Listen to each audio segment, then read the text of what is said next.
Toleransi, ini kata yang sering kali diucapkan, sering kali diserukan apalagi pada bulan Desember ini, khususnya terkait dengan perayaan Natal.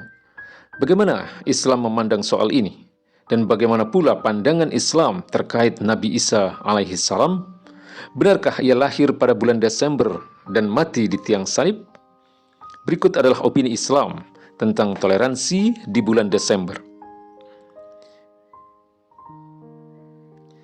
Toleransi atau tasamuh dalam Kamus Al-Munawwir halaman 702 terbitan Pustaka Progresif diartikan sebagai sikap membiarkan, menghargai, lapang dada.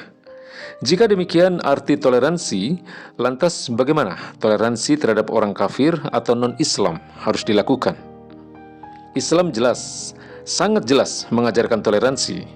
Namun, toleransi terhadap orang kafir tidak boleh mengurangi keyakinan bahwa Islam adalah satu-satunya agama yang benar, yang lain salah. Islam satu-satunya jalan keselamatan di akhirat, yang lain tidak. Juga bahwa penerapan syariah secara kafah akan memberikan rahmat bagi sekalian alam, atau sebagai rahmatan lil alamin. Sementara selain syariat Islam justru akan menimbulkan fasad, kerusakan. Toleransi pun tidak boleh pula mengurangi semangat dakwah mengajak mereka untuk masuk Islam. Toleransi terhadap orang kafir dilakukan dengan membiarkan mereka memeluk agama yang mereka yakini dan melaksanakan ibadah mereka, tidak menghina Tuhan mereka, tidak merusak tempat ibadah mereka. Islam membolehkan bermuamalah dengan non-muslim, misalnya dalam hal jual beli, sewa menyewa, ajar mengajar dalam sains dan teknologi, berbuat baik dan berlaku adil terhadap mereka.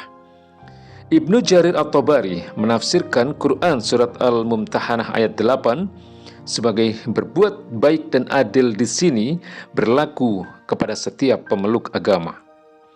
Oleh karena itu, toleransi tidak boleh dilakukan dengan cara berpartisipasi dalam kegiatan ibadah dan tradisi agama mereka, seperti mengikuti Natal bersama misalnya.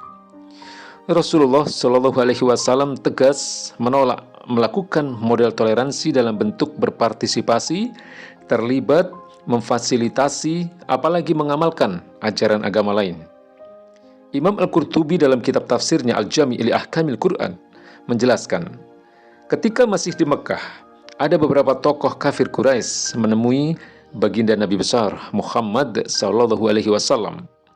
Mereka adalah Al-Walid bin Mughirah, Al-As bin Wa'il, Al-Aswad ibnu Al-Muttalib, dan Umayyah bin Khalaf. Mereka menawarkan toleransi. Ya Muhammad, bagaimana jika kami beribadah kepada Tuhanmu dan kalian, maksudnya kaum muslimin, juga beribadah kepada Tuhan kami? Kita bertoleransi dalam segala permasalahan agama kita. Jika ada sebagian ajaran agamamu yang lebih baik menurut kami dari tuntunan agama kami, maka kami akan mengamalkan hal itu. Sebaliknya, jika ada sebagian ajaran kami yang lebih baik dari tuntunan agamamu, engkau juga harus mengamalkannya. Kemudian turunlah surat Al-Kafirun ayat 1-6 yang menolak keras toleransi semacam ini. Qul ya ayyuhal kafirun, dan seterusnya. Mengapa Islam keras menolak model toleransi seperti ini? Sebabnya ini menyangkut keyakinan yang paling dasar Islam. Misalnya, meyakini bahwa Isa adalah seorang nabi, sedangkan kaum Nasrani meyakini bahwa Isa adalah anak Tuhan. Ya, kaum Nasrani memang mengklaim Isa Al-Masih anak Tuhan, seperti juga orang Yahudi mengklaim Uzair anak Tuhan. Ini seperti tersebut dalam surat At-Taubah ayat 30. Klaim seperti itu juga tampak dalam pesan Natal bersama PGI atau Persatuan Gereja Indonesia dan KWI tahun 2019.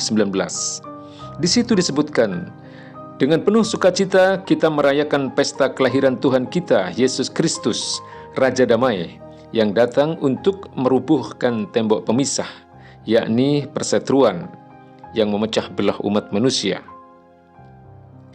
Dalam keyakinan Islam, Isa bukanlah anak Tuhan. Penciptaan Isa, seperti disebut dalam Quran surat Al-Imran ayat 59, sama seperti penciptaan Adam. Jika status anak Tuhan dilekatkan tersebab Nabi Isa lahir tanpa bapak, maka Nabi Adam seharusnya lebih layak disebut sebagai anak Tuhan, karena Nabi Adam bahkan lahir tanpa bapak dan ibu. Bisakah manusia lahir tanpa bapak? Secara ilmiah memang ada kelahiran tanpa terjadinya pembuahan oleh jantan. Ini disebut dengan parthenogenesis. Dari bahasa Yunani, ya, parthenos atau virgin plus genesis, ya, pembuatan. Parthenogenesis merupakan pertumbuhan dan perkembangan embrio atau biji tanpa fertilisasi oleh pejantan. Ini merupakan bentuk reproduksi aseksual. Terjadi secara alami pada beberapa spesies, termasuk tumbuhan tingkat rendah, invertebrate, ya, seperti kutu air, kutu daun dan beberapa lebah, dan vertebrata, ya, seperti beberapa reptil, ikan, burung, dan hiu. Juga komodo. Apakah kelahiran Nabi Isa melalui proses parthenogenesis? Wallahu a'lam. Apakah mungkin manusia lahir melalui proses semacam ini? Menarik. Pada tahun 1956, jurnal Medis Lancet mempublikasikan sebuah laporan tentang 19 kasus kelahiran di antara perempuan Inggris yang diteliti oleh anggota The British Medical Association.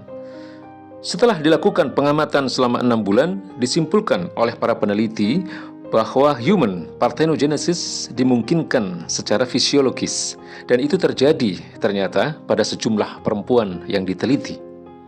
Yang pasti, menciptakan anak lahir tanpa bapak bagi Allah itu sangat mudah.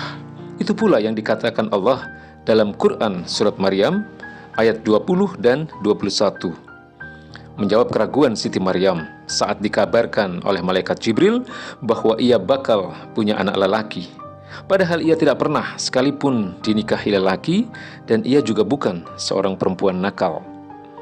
Terkait klaim kaum Nasrani, ketika ditanya Allah dalam Quran surat Al-Ma'idah ayat 116, apakah Nabi Isa menyuruh mereka mengatakan dirinya anak Tuhan? Tegas beliau menjawab, seperti yang disebutkan di dalam surat Al-Ma'idah ayat 117, Ma qultu lahum illa ma amrotani bihi ani'budullaha rabbi wa rabbakum wa kuntu alaihim syahidan ma dumtu fihim falamma tawaffaitani kunta antar raqiba alaihim wa anta ala kulli syai'in syahid. Aku tidak pernah mengatakan kepada mereka kecuali apa yang engkau perintahkan kepadaku, yaitu sembahlah Allah, Tuhanku dan Tuhanmu, dan aku menjadi saksi terhadap mereka selama aku berada di tengah-tengah mereka. Maka setelah engkau mengangkatku ke langit, engkaulah yang mengawasi mereka, dan engkaulah yang maha menyaksikan atas segala sesuatu. Selanjutnya di dalam Quran surat Al-Ma'idah ayat 118, Nabi Isa alaihi salam menyerahkan keputusan tentang orang-orang yang menyatakan dirinya anak Tuhan kepada Allah. In tu'adzibahum fa innahum ibaduk wa in taghfir lahum fa innaka antal azizul hakim.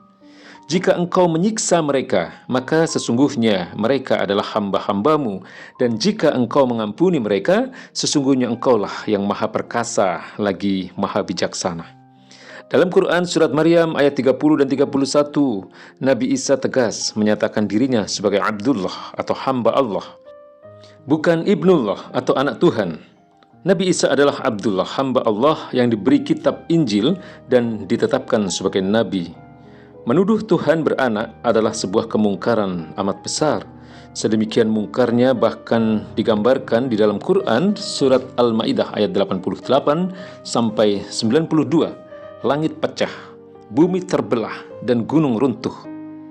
Jadi siapa saja yang mengatakan Isa anak Tuhan seperti yang disebut dalam Quran surat Al-Ma'idah ayat 72, sesungguhnya dia telah kafir. Siapa saja yang mempercayai Trinitas, bahwa Allah adalah salah satu dari 3, seperti yang disebut dalam Quran surat Al-Ma'idah ayat 73, juga kafir. Lalu benarkah Nabi Isa lahir pada bulan Desember dan pohon cemara sebagai pohon apa yang lekat dengan kelahiran Nabi Isa layak disebut pohon Natal? Benarkah Nabi Isa disalib? Jika bukan, siapa dia sebenarnya dan kemana Nabi Isa? Jika ada pohon yang boleh disebut erat dengan kelahiran Nabi Isa, tidak lain adalah pohon kurma. Quran Surat Maryam ayat 22 hingga 26 menceritakan bagaimana Siti Maryam yang tengah mengandung diperintahkan oleh Allah Subhanahu wa Ta'ala untuk bertelekan pada pohon kurma dan menggoyangnya agar kurma yang sudah matang itu jatuh untuk menambal rasa laparnya. Jadi, jelaslah Nabi Isa lahir saat pohon kurma masak, sekitar bulan Agustus sampai dengan September, bukan Desember, saat musim dingin. Pada musim itu kurma sudah tidak lagi berbuah. Terkait dengan anggapan bahwa Nabi Isa mati di tiang salib, Allah menegaskan dalam Quran Surat An-Nisa ayat 156 sampai 158, yang artinya adalah, dan kami hukum mereka karena kekafiran mereka terhadap Isa dan tuduhan mereka yang sangat keji terhadap Maryam. Kemudian di ayat yang 157, Allah Subhanahu wa Ta'ala berfirman, dan kami hukum pula mereka karena ucapan mereka, sesungguhnya kami telah membunuh Al-Masih Isa putra Maryam, Rasul Allah, padahal mereka tidak membunuhnya dan tidak pula menyalibnya, tetapi yang mereka bunuh adalah orang yang diserupakan dengan Nabi Isa. Sesungguhnya mereka yang berselisih pendapat tentang pembunuhan Isa selalu dalam keraguan-raguan tentang yang dibunuh itu. Mereka benar-benar tidak tahu siapa sebenarnya yang dibunuh itu, melainkan mengikuti persangkaan mereka belaka. Jadi mereka tidak yakin bahwa mereka telah membunuhnya.